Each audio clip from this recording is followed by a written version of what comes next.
365 है। यहाँ से आए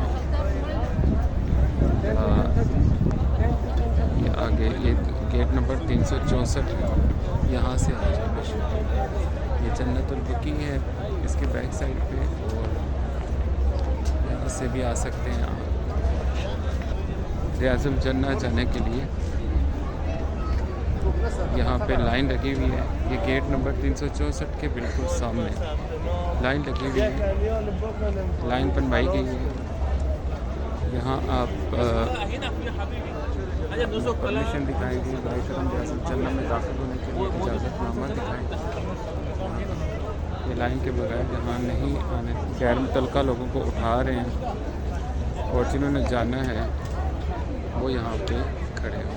थोड़ी देर पहले आप आ जाएं और यहाँ अपना QR कोड दिखाएं, परमिशन दिखाएं, तो फिर ये आपको वहाँ रियाजुल जन्नह में नवाफिल अदा करने के लिए भेजते हैं। रश है।